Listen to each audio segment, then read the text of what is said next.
ఒకవేళ మనకంటే ముందుగా ఒకవేళ చేరి ఉంటే ఏదో కారణంగా వాళ్ళు ఎక్కడున్నారంటే ఈ భూలోక సంబంధమైనటువంటి చెప్పండి వ్యవహారాలని కూడా వదిలివేసి కష్టాలు, సుఖాలు, నష్టాలు, లేకపోతే మోసాలు అన్నీ కూడా వదిలేసి వాళ్ళు చక్కగా విశ్రాంతిగా ఉన్నారు.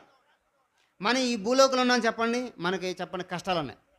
ఎందుకని మన బ్రతికి శరీరంతో ఉన్నాం కాబట్టి తప్పనిసరిగా మన కష్టాలు. ఉదయాన్నే లెగాలి, పనికెళ్ళాలి, కూలి పనికెళ్ళాలి, ఉద్యోగానికి వెళ్ళాలి, వ్యాపారానికి వెళ్ళాలి, లేకపోతే పొలానికి వెళ్ళాలి, లేకపోతే ఇంకేదో దానికి అంటే ప్రతిరోజు శ్రమ. మళ్ళీ ఉదయం తర్వాత మధ్యాహ్నం, ఉదయాన్నే ఏం వండుకోవాలి, మధ్యాహ్నం ఏం వండుకోవాలి, సాయంత్రం ఏం వండుకోవాలి, ఆదివారం వచ్చింది ముక్కలు తినాలి, చికెన్ తినాలి, మటన్ తినాలి, ఫిష్ తినాలి, ఏదో ఒక బాధ.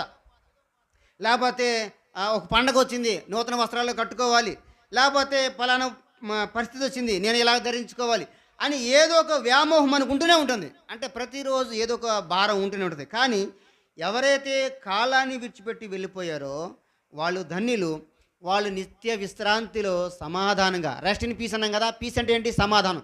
వాళ్ళు సమాధానంగా విశ్రాంతిలో హాయిగా ఉన్నారు. వాళ్ళకి ఏ బాధ లేదు. ఉదయాన్నే లేగలని బాధ లేదు, బట్ట ఉతుకున్న బాధ లేదు, ఏ పేస్ట్ కొనుక్కోవాల బాధ లేదు, ఏ తిన బాధ లేదు, ఏ మొక్క తినలేదు, వర్షం వచ్చిన బాధ లేదు, కప్పు ఎగిరిపోతున్న బాధ లేదు కదండి, కోడి తినాల మేక తినాలనే బాధ లేదు, అసలు ఏ చింత లేకుండా. అందుకే రెస్ట్ ఇన్ పీస్ అన్నాం దాన్ని. దాన్ని రెస్ట్ ఇన్ పీస్. వాళ్ళు విశ్రాంతిలో హాయిగా సంతోషుకున్నారు. అయితే మనము కూడా ప్రభుని ఆ విధంగా మనం ఎదుర్కోవాలంటే మనము బ్రతికి ఉన్నప్పుడు మనం ఎలా ఉండాలి చెప్పండి? దేవుని కొరకు బ్రతకాలి. నేను చెప్పడానికి పక్కకి వెళ్తే మళ్ళీ వేరే టైం అవుతుంది, కానీ నేను ఎక్కడ ముగిచ్చేస్తాను.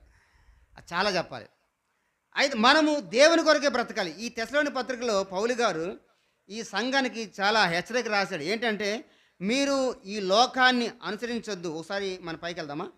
ఈ 3వ అధ్యాయంలో, ఈ 4వ అధ్యాయంలోనే ఒకసారి 9 చూద్దాం. 9 నుంచి చదవమ్మా. 4వ అధ్యాయం 9.